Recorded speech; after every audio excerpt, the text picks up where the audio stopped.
Hi, my name's Owen Rask. In this episode of the Australian Finance Podcast, we're going to be chatting to Zara McGuffie about all things marketing, automation, how to start a business. If you're thinking, I've been in this job for a long time, I think I can do this myself.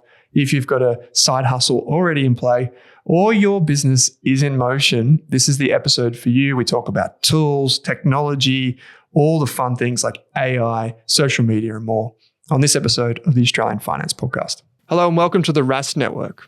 What you're about to hear and see is limited to general financial information only. Please be sure to speak to your financial planner or refer to our financial services guide available at rask.com.au/FSG before acting on the information. Zara McGuffie, welcome to the Australian Finance Podcast. Thank you. Good to be here, Owen. You're always over on that Australian Business Podcast, aren't you? I am. It's nice to change it up a bit. Yes, it is. So you are, if people haven't already familiarised themselves, the co-host of the Australian Business Podcast with Jordan Kiddis, who has appeared on various Rask channels. He was also on the road with us last year. And you're a relatively recent addition to the hosts here, but this is your first time on the Australian Finance Podcast. Yes. And you are the CEO of Inflection, which we'll discuss a bit more about in this podcast. We'll talk about the business, your journey, marketing, automation, small business, medium business, all those types of things. Can you start by just telling us what Inflection is? Yeah, good question. So Inflection, I would say, is an all-encompassing business coaching program and community. So we do everything from marketing, sales, automation, help you get across your financial health of your business, all through a coaching program, so a 10-course coaching program, and live Q&A calls and weekly coaching sessions with the four of us. You, me, Daniel, Jordan. That's it. Yeah, it's good fun. So the Inflection business kind of has just spun up recently in the last, say, 6 to 12 months. You joined the business a few months ago and now running the show, which is great. So we're going to spend a bit of time talking about that journey, but also your forte, which is marketing. Yep. If I'm not mistaken, you had a freelance business that you were pursuing before, but this is probably the first time it's a full-scale company. What has that journey been like? And I guess what advice would you have for anyone that was like where you were, coming across, starting a business, watching it grow from literally nothing into something? What advice would you have for folks? Yeah, I think in terms of some of those challenges potentially, and I guess maybe the motivation that comes in with when you are starting your own business. So I think the freelance world is kind of its own beast. It's something that you as a sole trader or like a solopreneur, you have full control over what you're doing. And you can kind of, I guess, determine the boundaries of that as well. You can determine what sort of clients you want to work with. You can determine what sort of work you want to be doing. And I think you can, when you are starting out, it's really important to find something that you're really passionate about, but find something that you also have a crossover with a really strong skill set. So that it's something that you want to get up and do every day, that gets you out of bed every morning, but you know you're really good at it. And then I think as you're kind of building it out as a freelancer, as you're starting, it's really great to, I think the freelance is good because you're kind of not diving in with 2 feet. So you can kind of test it a little bit. And I think the benefit of that means that you can also find out where your gaps are. So your gaps in your skill set. And sometimes you'll be able to figure out if you need to fill those gaps, if it's something that your business is going to be reliant on in filling that gap, in kind of meeting that need. Otherwise, maybe you can kind of change your business model and your serviceability around not having that part of your skill set. And so I think the freelance is a really great way to start. And then once you kind of start to see some momentum building, once you've sort of built out your SOPs and your processes and the way that you want to do things, potentially like your service agreements, those kinds of things, and you start to see, I guess, the momentum in the work that you're doing, and maybe you have the ability, the financial capacity and the support around you to take it to that next level, to shift it into a business, like a full-time opportunity, then I think, if you have the capacity to do it, then I think it's a really awesome thing to do. If you have the confidence, definitely. And I think if you've kind of been doing it freelance for a little while, like you said, I was doing it for about 12 to 18 months freelance whilst I was working part-time. And the idea was that I wanted the stability of part-time work, But I knew that long term, I wanted to do my own thing. I wanted to work with my own clients. I wanted to dictate kind of what that work looked like, what sort of clients I was working with. And so the freelance, whilst I was doing part-time, allowed me to do that. And then once I stepped into a space where I was like, yep, okay, this is reliable and it's steady, then I met you guys and it was great. Yes, we did meet through a mutual friend. Yeah. Annie and Jim. Yeah. Shout out if you're listening. That was a very chance and I guess opportune crossing of paths. And when I heard that the kind of background that you had, I was just really excited by that. And here we are, it's nearly a year later, I think. It was just before Christmas, wasn't it? So when did they go overseas? Yeah, it would have roughly been. Yeah, or maybe at the very start of the year. Yeah. So, and here we are working together. Who would have thought? So you mentioned there like the idea of starting a business, and if you're in like the corporate world, coming across freelancing, maybe working part-time, I think that's still something that catches a lot of people off guard is like people come and they say, hey, this is my idea, it's my business. Well, like, yeah, could you work your job in 3 days and then spend the other 2 doing something that you want? And it's surprising how many employers actually are in favor of that. If you're pretty valuable and you add a lot of value to their business, maybe let's talk about that. Yep. So that's a really interesting way to not test the water with both feet, so to speak. What about, let's talk about so we met at it's like a pub in Richmond. And then we just got talking about what you were working on, the business coaching that I was doing and how that could kind of morph together. And then somehow Daniel and Jordan end up in the middle of all that, maybe the kingpins. But we kind of all came together and we thought we could help business owners in a really unique way through coaching, through like consulting, helping other business owners with automation and marketing. And it's kind of morphed into this thing called Inflection. I'm curious what challenges you would say there have been in the early days, even if it's not necessarily with us, but just general gist of challenges that you've faced or experienced now or in the past that you would say to other people, if you're going to go down this path, this is what you should prepare for. Yep. Yeah, that's a good question. I think initially getting to know you guys, I mean, you all made it so easy, like you're so easy to get along with, but I think it was just getting to know new people, and I think that as an adult, getting to know people that you want to work in business with, but also want to get to know in the long term. So I think that was a challenge in itself, being vulnerable with new people as well. I think the other thing I would say is getting everything, and I'm bad at this and it's still a work in progress, but getting everything out of my head and into like a process, like an SOP. Whether it's like a project management software, when you're kind of doing it freelance and you're on your own, you know what you're doing, you know how to deliver that service, you know what the prices are, you know what the quality of work needs to be. And so you don't need to really put it anywhere, right? But then once you start to grow and you start to go, okay, well, the capacity, or, the demand for this service is a little bit outside of my capacity. I need to bring more people in. Then you kind of need to have a project management software, or you need to have SOPs built out. So I think that is a challenge and still is. Organization in general is not one of my strengths, but I work every day to get better and better at it. And I think that kind of falls into it. And I think, when you do bring those other people on, like understand like they can't read your brain. So if you want to maintain that quality of service with your clients, then that's where those standard operating procedures and those like service agreements and the standard kind of delivery that's acceptable is really important. And then I think we grew quite quickly when we started. So it was like the first couple of weeks was getting those processes in place.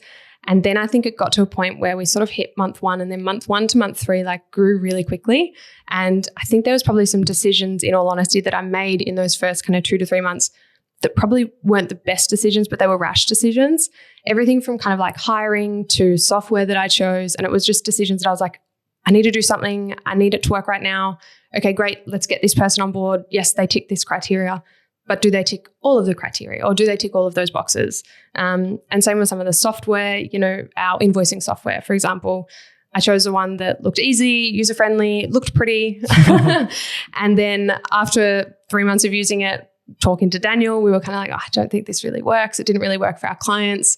The payment process was quite messy. And so then we went through the process of changing our invoicing software. What do you use now? Ignition. Yeah. Okay. So for any service-based business owners, like white-collar jobs that are businesses, this is like automated, accept terms of use, payments, all that sort of stuff. Super easy. So our proposals go out through Ignition. We use it as like our bit of a CRM tool as well. And then if a client likes the proposal, they can sign it and their invoicing kind of automatically starts from a date that we set. It's got all of our services listed in there, which has all of the breakdown of the deliverables. So it's super easy. Probably more transparent as well. For much more transparent. And for your customers. Yeah, and it's got the contract in there as well. So even before they sign the dotted line, they can and say that they want to go ahead.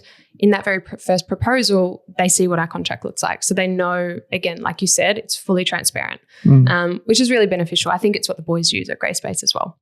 Right. Okay. So not a lot of people that are listening to this have the benefit, maybe the curse, we'll say, of like you and I crossing paths and getting to know each other, going into business with someone you've just met, and trying to develop a business and all this type of stuff.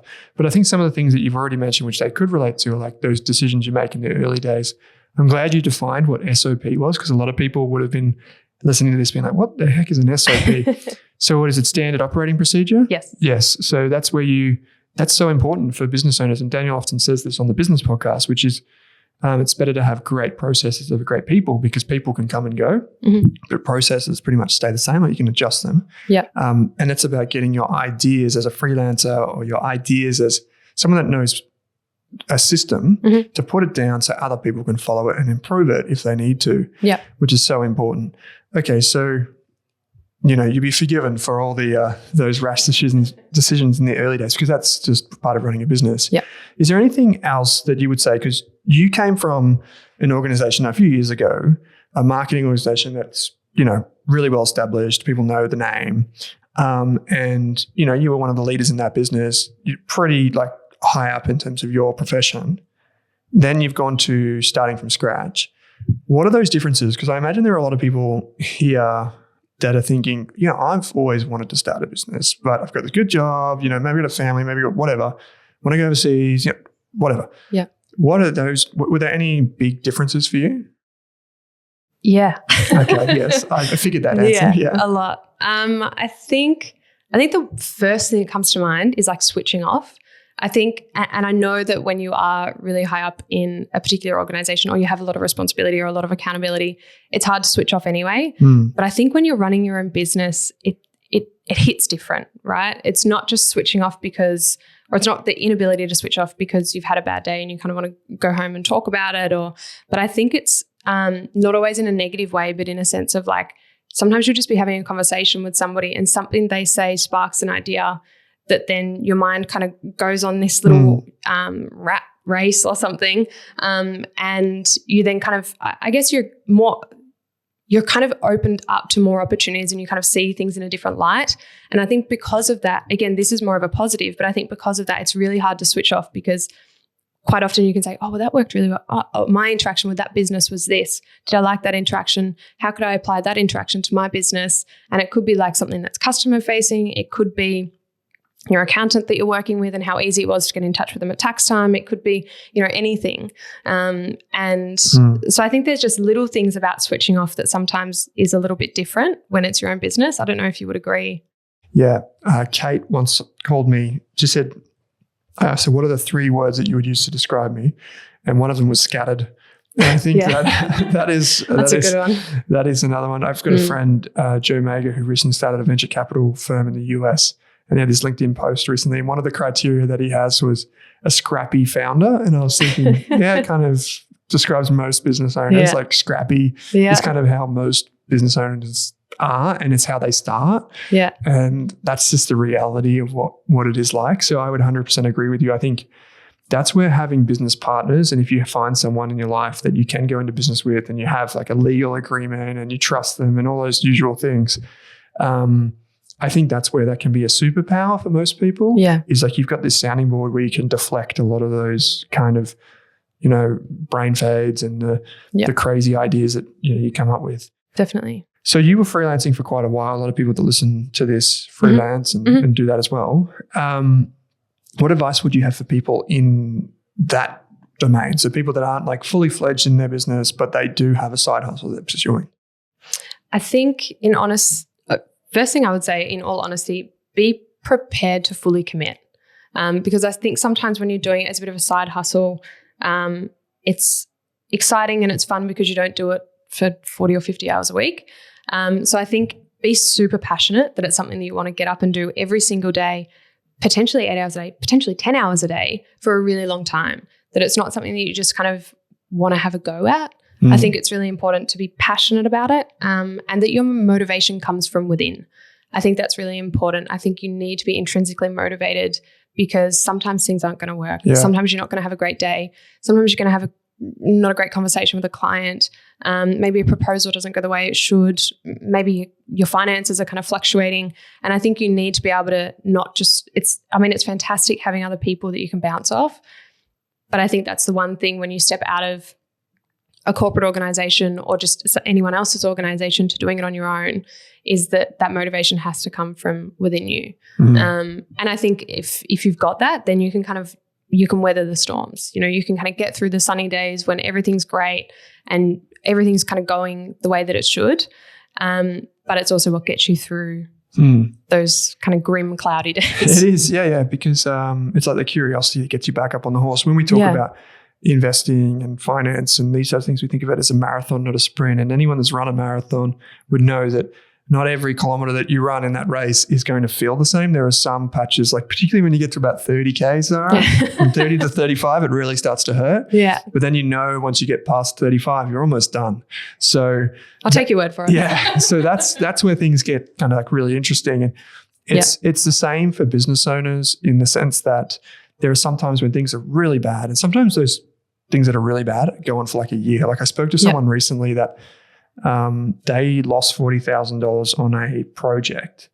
So that was $40,000 of profit that they should have earned. And everyone that knows accounting would know that $40,000 profit, you typically have costs associated before you make a profit.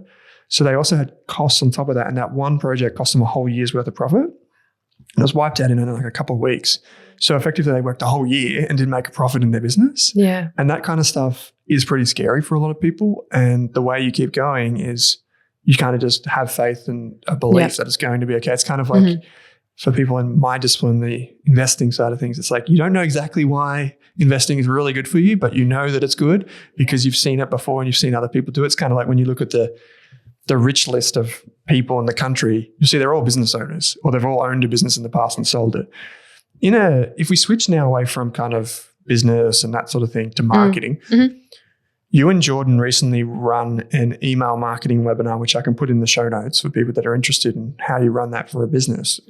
People think that Rask was built on podcasts. It wasn't. It was actually built on email marketing. Yeah. And this is still something that surprises people. But like, sure, if we have 150,000 or 200,000 unique podcast listeners, you can get that. But the only way we got that was being early was one thing. But the other thing was just email marketing. Like we had tens and tens of thousands of people. Last year, I think I told you this the other day, I can't remember if it was 12,000 or 18,000 people unsubscribed from our emails in 1 year. And the big reason for that is we use our emails to grow our podcasts. Okay. And that, if people want to know some of the secret sauce, there it is, right? But you said in that webinar, you said something on the effects of $1 spent on email marketing gets a $36 return. So you spend $1, you get $36 back. What makes email marketing so good? There's a few things. I think the first thing is that it becomes an own database. So you're not necessarily reliant on platforms like Instagram or anything else. Like it's a database that you own that information about your customers.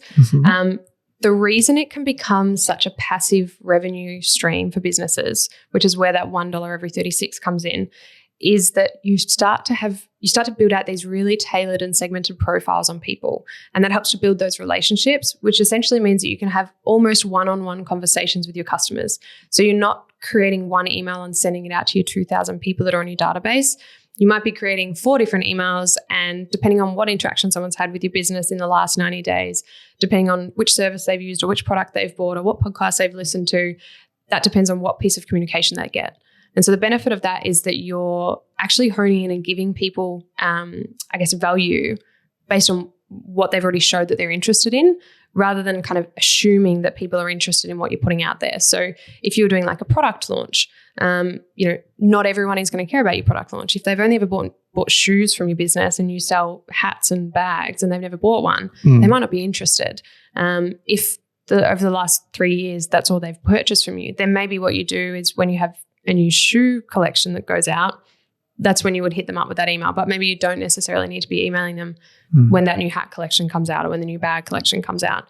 Same if you've got new services. If someone has consistently used you for, maybe you're a plumber and someone's consistently used you for block strains and they've needed realignment and those kinds of things, maybe they don't want to know about certain other services. So essentially what I'm saying is I think that over time you build these really strong profiles on everyone that interacts with your business. And that's how you start to have these really tailored and segmented conversations. Yeah, one of the things that we do is there's a few ways to get onto the Rask mailing list. Yeah. But depending on the way that you come into the ecosystem determines what profile we immediately build. So when we launched and this is example of how it worked with us, is we have the Australian Finance Podcast, which is where you and I are talking right now, which we've always characterized as more beginner to intermediate level of financial knowledge. So that's not, that was deliberate. Like that wasn't a mistake. We've deliberately done this way. And our Investors podcast is the more advanced one, much like it's the most advanced investing show in the country, I would say.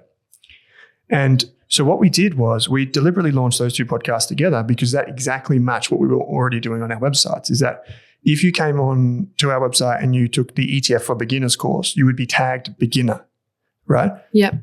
You might not be, but generally most of the people would be in that funnel. And then if you came on and you took our Value Investor program, which is our most advanced course, you would be tagged advanced.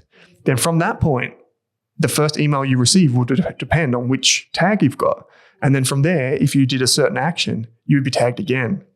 And so, like you said, build the profiles. And then if we ever go to launch a podcast, we know that these people are interested in advanced topics. So we're not going to the person that's been investing for 30 years. She's like preparing for retirement. She knows her stuff. And then we go, by the way, here's budgeting 101. That's not how you do marketing, right? But that's how a lot of businesses do it. Yeah, absolutely. And I think I read something the other day as well that said like 70% of customers, the way that they want to be communicated with businesses and brands is through one-on-one communication, tailored communication. They want it to be personalized. And so exactly what you just said, if you'd sent, the experienced person the budgeting 101, it wouldn't land and it could even hurt your reputation and the relationship that you've got with that customer. So I think that's why it's really important. And if it's done correctly and really intelligently and strategically, that's when you start to see that really high revenue stream coming through. I've got two more kind of bulk questions for you. The first one is I'm going to go through a list of tools that you would use if you were building a business from scratch. And now the three business kind of characters that I had in mind are like tradie businesses, however you define that, allied health or like health related. There's a lot of like OTs, physios, doctors, chiros in our community, a shed load of them. There are a lot of sparkies and plumbers in particular are the two that tend to listen to our shows. We still have a lot of concreters, a lot of builders, that sort of stuff. But those two trades in particular are most active in our community, which is interesting to me. And then I would just kind of put the last bucket as like online businesses, which we have a lot as well. If you were choosing a CRM software, for those people that aren't familiar, this is like the software that kind of like manages everything to do with the customer. So everything to the emails they receive, the text messages, their account details, that sort of stuff is typically managed in this thing called a CRM. Salesforce is probably the most well-known example. What would you choose for those businesses? For the tradie kind of sparkies, electricians, those kinds of things, I think ActiveCampaign is really good. I actually came across one the other day. I was speaking with a service-based business and they use Simpro as their kind of job management. And they're just about to invest in one called Lana, Lana. And it natively integrates with Simpro and ServiceMate, which is huge because there's not many CRM systems that do that. So a lot of our customers in the tradie space, whether they be plumbers or electricians, don't natively integrate, but we use like an external kind of system like a Zapier or Make to connect kind of the piece of information that comes from the job. So from Simpro or Active or ServiceMate, and we connect it to a CRM or an email marketing software. And I hadn't heard of this before, but phenomenal. The way that it kind of shares the information from someone booking a job and hosts all of the information, builds those essentially like a customer data platform, essentially builds all of that information and it natively integrates with the platform. So I would say that, again, I haven't used it myself, but on first glance, when we kind of did a bit of a deep dive into it, it looks phenomenal. So I would say that it looks quite pricey compared to something like ActiveCampaign. But I think that if I was in the trade space, either ActiveCampaign or Lana, if I was an e-com business, Klaviyo. The reason I say that is because it integrates really well with Shopify if you're on Shopify, also like WordPress if you're using Elementor and those kinds of things. But I think that Klaviyo is really great because it has something called a CDP, which is a customer data platform, and it builds those profiles and those data points on customers really, really well, and it allows for that segmentation of your customers. It's kind of a platform that's built for e-com, but more recently they have started expanding into service-based, which is where this CDP comes into it as well. Okay. So I would say that they're probably my two favorite. I think for allied health, it's a little bit different because it really depends on what your booking system is. I know that there's a couple of people in the community that use something called Halexi. Yeah, Halexi, yeah. And I know that only integrates with MailChimp. Yeah. Which unfortunately we don't love MailChimp. And MailChimp's where most businesses start. Yeah, it is. And I think it is a good starting place because it's pretty user-friendly. It's a great stepping stone to get you in the door. Prices are pretty good. You can start to build out some data on your customers, and you can start to segment and you can build out lists and you can have automations. And then once you kind of potentially grow to a point where it makes more sense to have more detailed targeting, then you could shift it across to like a Klaviyo, for example. We've got a few allied health business owners in the Inflection community, and I've talked to them about this. And because Halexi integrates with MailChimp, you could have a MailChimp account solely for the reason of adding the customers and then integrate with whatever else MailChimp integrates with. So then it kind of creates a bridge between Halexi goes to MailChimp, MailChimp goes to the actual software that you want to use. So you can actually do that, which is a bit cheeky. I'm sure MailChimp wouldn't like me saying that, but you can do it. So there's that. Okay, for any of these businesses, do you prefer to work with Google or Microsoft, or it's kind of the same? Google, all the way. Why is that? I don't know. I just prefer Google. Okay. You're just a Google person. A Google person, I think. Yeah. Some industries you do need things like Microsoft, like Power BI and automation tools like that, I've found. But yeah, I'm a Google person as well, so it probably makes sense. But do you use Slack? I do use Slack. Yeah. Yes. Yeah. That's kind of a contentious point because I use Google Chat, but Slack, it's it's okay. I don't know. I think I like Slack. Maybe it's an aesthetics thing, the way that you kind of can segment the different channels that you're engaging in, different clients. I kind of have like business related conversations at the top, and then I have like client related, and then I can have DMs, and I can really segment it out. So then I can also see that if a notification comes up, depending on where it pops up, depends on the urgency or the priority of like responding to that notification. That's cool. Yeah. So that's fair enough. I know a lot of freelancers that listen to this. If you use Slack, you can invite your customers into Slack as a channel or whatever.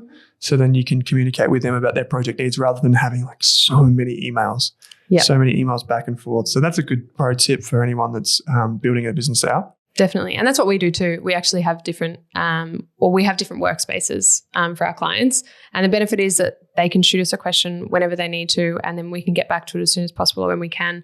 But it saves on the emails. And it just seems much more instant in terms of a response. Yeah, I was going to ask you for your favorite choice of accounting software, but then I realized you probably don't spend a lot of time going through accounting software. But if you are an accounting person or you're interested in that, I would suggest Xero for anyone. It integrates with like HR tools like Employment Hero and Bamboo, and the list goes on. So if you're starting a business, Xero is designed for small, medium businesses, companies. There is another tool called Henry, HNRY, which we've done an interview with on the business podcast. That's for sole traders only. People love it. And then a lot of people do think about going to Xero after that, but just as an FYI. Do you have a choice of AI tool? I think either Gemini or ChatGPT-4 are probably the two. Okay. At the moment, I'm primarily using Gemini because it's connected to like our Google Suite. Yeah. That's cool. Yeah, cool. Both of those tools have superpowers and they're going to get bigger and better as innovation happens. Of course. But for anyone that also has a CRM like ActiveCampaign or whatever, you can actually run AI inside that to try and help you and prompt you with automations and Zapier for integrations and stuff. Finally, do you have a choice of website builder? You guys do a lot of website builds and that sort of stuff. Anything like that? Yeah, we do. For kind of service-based businesses, actually and a few for e-com businesses that we've been building out at the moment, we're using WordPress and Elementor just for ease of use. So then when we hand it back to the business owner, it's really easy for them to navigate. And if they want to change imagery, if they want to change text, if they want to kind of update their booking forms, it's super easy. The alternative, I would say, is probably Shopify. It can be a little bit more complex in terms of building it out, but again, depending on kind of your payment system and those kinds of things, it can work really well. Yeah, cool. So WordPress with Elementor or Shopify e-com makes a lot of sense. I think a lot of people go wrong when they start a business or they have a business already in motion, they buy a business, or even if they're a freelancer, they choose tools, they get sold on tools, not really understanding this power law I think applies for businesses, which is that you almost always want to go with the most established technology provider. Like, imagine there's so we just mentioned Google or Microsoft. Imagine if someone was like, I choose Linux. And you'd be like, what? Why would you choose something crazy like that? Like, it doesn't make any, it's just a random thing, right? And the reason is if you're a business owner that's busy, you don't want to be worried about, does my tool work with this other tool that I need to now use? No, it's because you didn't choose the one that was the best in class. Yeah. And I think that's where you save a lot of money. Elementor is one of those. WordPress is one of those. Okay. I think another one I've seen people using more recently, and even in that startup space, again, some of the businesses that I've been speaking to that are kind of, in the process of starting up is Squarespace. Yeah. Because it's, again, similar to Elementor, so easy to set up, so easy to use. There's existing themes. You just have to change text and font and choose your own colors. But yeah, it's got an integrated calendar system, like a booking system. Obviously, we use Calendly, but we also use WordPress and Elementor. But Squarespace have their own booking system. Two other tools, actually, you mentioned Calendly, that I find that we use a lot nowadays is Calendly for booking into calendars. It's just amazing. But also Typeform for people that want online forms, quizzes, drag and drop, whatever you want. You can embed Typeform in your Elementor websites, which is so powerful. Okay, number 7, this is my final question, is if you had those 3 businesses, and we just kind of lump them in, but if you had a trades business, B is an allied health business, or C is an online business, what is one social media channel you would use? I would say for online, Instagram or TikTok. Okay. Yep. That's 2, isn't it? That's 2. That's fine. We'll take that. Yeah. For trades, are you putting Google in there, or are you just doing social? Go for it. Yeah. For trades, I would say Google, allied health, potentially LinkedIn. Okay. Just as a way of building yourself as a person of authority within an industry, I think LinkedIn can be a really great way to essentially build your brand. Would it necessarily get you leads initially? Potentially not. But I think what it could do in the long term for your business, if you are building yourself as this person of influence and you're kind of sharing value and education, then it could kind of be a longer term payoff. Yeah, I definitely agree with that. B2B type businesses. If you're an allied health business, you're dealing with a lot of NDIS providers and these types of things. You've got to be on LinkedIn for sure. You said Google for a trades business. Do you mean Google Ads? Sorry, yes, Google Ads. So if I was to Google plumber Melbourne, it would come up with a bunch of whatevers. Yes. Yeah, okay. And why is that for trades? It kind of also depends on the trade that you're in. So plumbing is one of, if not the most expensive businesses to kind of and industries to target on Google Ads. We have a business that we're working with at the moment. We're just kind of determining their budget for Google Ads. And the top of page bid at the moment is $69. So meaning that if you type in plumber Sydney, plumber Melbourne, plumber Timbuktu, you type that in, and if I click that link at the top, on average, I'm paying how much? The business owner's paying how much for that? It can be, not always, but it can be. The most expensive would be $69. Which it's the most expensive industry because there's so much competition. Right. And So I think there are ways to go about it in terms of obviously boosting your organic in terms of your Google My Business listing, boosting out your reviews, optimizing essentially for that SEO, having all of your services listed in your Google My Business listing, all of photos, imagery, those kinds of things can help. But so yeah, it does depend on what trade industry you are in. Typically, even though it's expensive, it does convert really well. It's just expensive. And so I guess it really comes back down to understanding what service you would be, setting up Google Ads for, and whether those profit margins make sense based on what that cost per acquisition or cost per lead could look like. If it's for like a drain realignment, that's potentially a $10,000 job. Maybe it can afford to cost you $250 to get somebody. If it's gutter cleaning, it probably doesn't make sense. Yeah. This is really interesting. So if someone's listening to this, they run a trades business, they could probably not pay $60. I don't actually know this stuff. So I'm really genuinely interested. So if I was in, say, Townsville, right, and I run a plumbing business or an electrical business or whatever, do you think compared Townsville to Sydney, if I did like plumber Townsville versus plumber Sydney, plumber Townsville, would that be cheaper than plumber Sydney? Yes. Yep. Okay. Right. But I guess a lot of the times the cost is very similar anyway. So you'd rather be a plumber in Townsville. Yeah. Yeah. Okay. And emergency plumbing is also really expensive. So again, sometimes it's just about understanding. And this was a conversation that we have with our client is maybe we get them in for like blocked drains, that could be, or gutter cleaning or something like that. One of those smaller service ticket items that then once they're there, they offer like a free camera. So they can go down and investigate the blocked drains. And then that's when they can see if there's something stuck. And that's kind of when the existing kind of work can be built on top of that. But it's about getting those initial leads at a cheaper cost. Yeah, I was chatting to a mate the other day who's a chippy, and he's just like built this website and it's going great through Google. He's built an entire business just on, I won't reveal exactly what he does because it might give away a little bit about what he does, but he's literally built this website and it's just like sitting in Google. They get 100% of their business and too much business that they now refer it out just by having like a SEO optimized name, running some basic Google ads over the top, and they only focus on one part of carpentry. It's like, we're not building a house. We just do this one thing and we make money from it. Not a heap of money, but we make enough that we've always got profit. We're always going well. We're our own bosses and we have unlimited amount of leads. And it's literally just this one thing that they do. And it all comes from Google. Like they don't do anything else. And it's like, obviously, I said to him, like, you should probably make sure your business is resilient enough that if Google changed or they try to do something to you, you've got to fall back. But that was super, super interesting just chatting to him. So it'd be interesting as well, I guess, like the research that would have gone into him building the business and coming up with a brand name and the brand identity and those kinds of things. Yeah.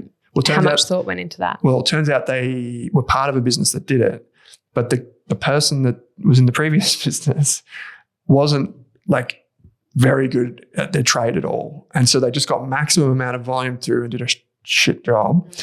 And they were just fed up. So they're like, well, we're just going to take that bit that you do and we're going to start to try and learn how to do that, but we're just going to deliver a better service. That's going to be what it is. And it's slowly, like over now 18 months, it's now full up. Like they've got no more capacity.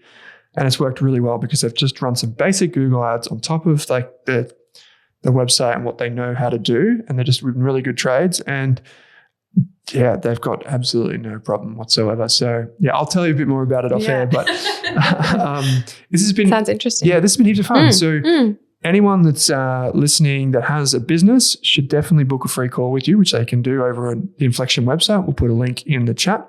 Why would someone book a call with you, so? Good question. Other than it being free. Other than it being free, and I love talking to business owners about their business. But again, we can kind of go over where you're currently sitting, what your business goals are, what your business strategy is, and then we can determine what marketing channels make sense, whether you need support in marketing or automation. We can kind of run through that as well. And then obviously talk through the business community. So it's a free online community that we have set up for business owners to network and connect with one another, whether you're new to it, starting out, thinking about kind of taking that leap, or you've been in business for like 20 years. There's just so much information that people can learn from one another. And I think that's one of the key things when you are a business owner again, depending on kind of what stage you are in the journey, I think if you've got that support and ideally, if you have it from business partners like I do with you guys, it's fantastic. But if you don't have that, then you can use these networks to really, I guess, get that support. Yeah. Because I think that's one of the hardest things sometimes when you are starting business is it can be quite lonely if you don't have other people. And so that's one of the massive things I think of having a community that's free online. You can connect with them, vast kind of array of different industries as well, which I think is also important because you can learn, the four of us have kind of come together with different skill sets, but we can learn from one another and we can kind of approach problems from different perspectives, which help to come up with a really strong solution at the end. Absolutely. I'll put a link in the description for this episode for anyone that's interested to the webinar you did. But I just reminded of another thing of Daniel's skill set being a chartered accountant. He's actually created that amazing spreadsheet and the hour-long tutorial of how to actually understand your financials if you run a business or you've got a side hustle. So I'll put a link into that as well. FYI, for anyone that's interested in joining the free community at Inflection, it uses the same technology that the Rask community uses. So you can just flip between the two, which is really cool. And I do that every day. So we'll put a link into that, a link to learn more about you and Inflection, Zara. So if anyone got to the end of this and you think, I want to hear more from Zara, there is a great place to go. It's the Australian Business Podcast. It is totally free. I'll put a link in the show notes to that as well. You can hear from Zara, Jordan, and amazing guests like Beth that we had on recently, or you guys had on, Golden Brown. So many amazing businesses that get profiled over on the Australian Business Podcast. So much to learn. So Zara, thanks for joining me. Thanks, Owen. Thanks for watching this video on the Rask Network. While you're here, don't forget to like and subscribe so you can get videos each and every day on business, finance, investing, and so much more.